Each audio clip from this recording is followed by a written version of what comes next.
Hi, this is Munson with Munson Music in Newberry, South Carolina. We're going to talk really quickly about how to play a Bob Dylan song called All on the Watchtower. We're doing this just for complete beginners, right? We're going to start with a lot of root position chords.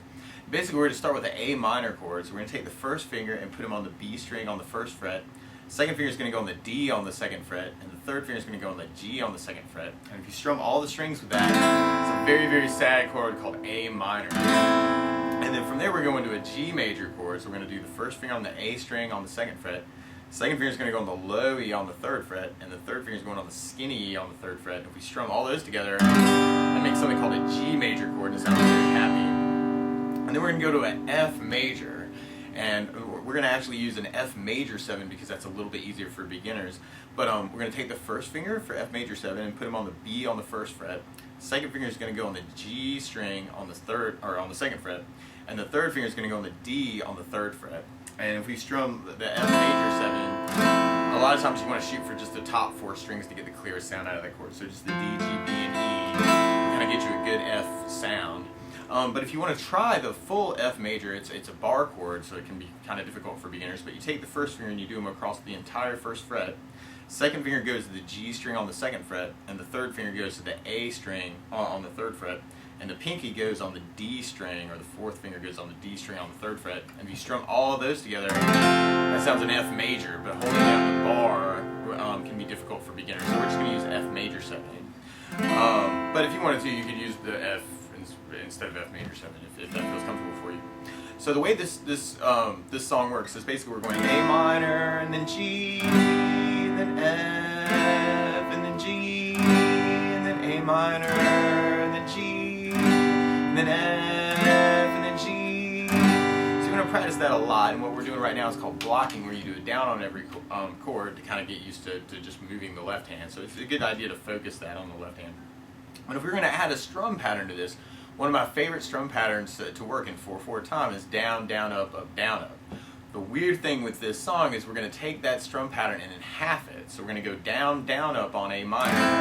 Then we go to G and do a up, down, up. Up, down, up. So we got A minor with down, down, up, and then G with a up, down, up. And then we're going to go to F and do down, down, up. Down, down, up. And then we go to G and do the up, down, up. Up, down, up. So that's a little weird, but all together you got A minor with down, down, up, G with the up, down, up, F with the down, down, up, G with the up, down, up, A minor with down, down, up, G with the up, down, up, F with the down, down, up, G with the up, down, up, A minor down, down, up, G up, down, F down, down, up, G up, down, A minor down, down, up, G up, down, F down, down, up, G up, down, up. Now all the verses to this song, which I guess could be considered choruses, but it's all the same thing. Now to play this along with the song, Bob Dylan originally keyed this in the key of C sharp minor instead of A minor. So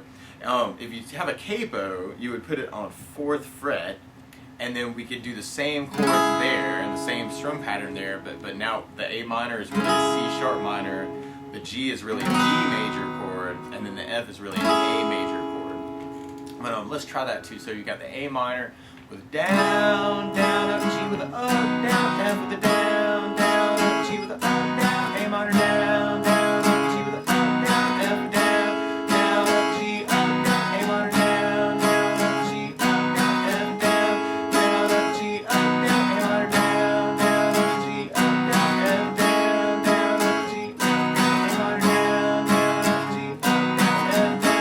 down, up, G up, down, F down, down, up, G up, down. Now for those of you that the F major bar actually feels pretty good, you may want to try this a little bit different way, because you could do like a bar for the A minor chord that we're doing, and we could do a bar for the G major. And the way that you would do that is the same way that we're doing the bar over all the strings with 1 for the F. Putting 2 on the G on the 2nd fret, 3 on the A on the 3rd fret, pinky on the D on the 3rd fret. That would really be the F major, the F major bar. If you take that shape and slide it to 3rd fret, then that makes a G major chord. Another way to play your G chord, playing the same notes but in a different place, is using an F shape on 3rd fret. And if you take that shape and slide it to 5th fret and then remove the 2nd finger, which is a dangerous finger, then you end up with an A minor chord that way. So if you're working on bar chords, or you want a bar chord exercise, and you're kind of working on those, and these can be easier on electric than acoustic guitar, then you can do the same strum pattern but with the bar chord. So we could have A minor as the bar chord for the down, down, up, and then slide back 2 frets to 3rd fret and add the 2nd finger back in for G major and go up, down, up. And then we can go to the F on the 1st fret with the bar and go down, down, up. And then slide it back over to 3rd fret for G and do the up, down, up. Up, down, up. So all together we got A minor with the bar, down, down, up, G with the bar on 3, up, down, up, F, down, down, up, G, up, down, A minor, down, down, up, G, up, down, F, down, down, up, G, up, down, F, A minor, down, down, up, G, up, down, F, down, down, up, G, up, down, A minor, down, down, up, G, up, down, F, down, down, up, G, up, down, up. So that's something you're working on. You could try that. And if you want to do that with the recording, then you would slide those shapes up. If you do your 1st bar on 9th fret with just the 2nd or the 3rd finger and the 4th finger with the bar, and then that's a C sharp minor, and if you slide that down 2 frets to 7th fret and add 2 back in, that's a B major chord. And if we take that shape and slide it down 2 frets, then that's an A major chord.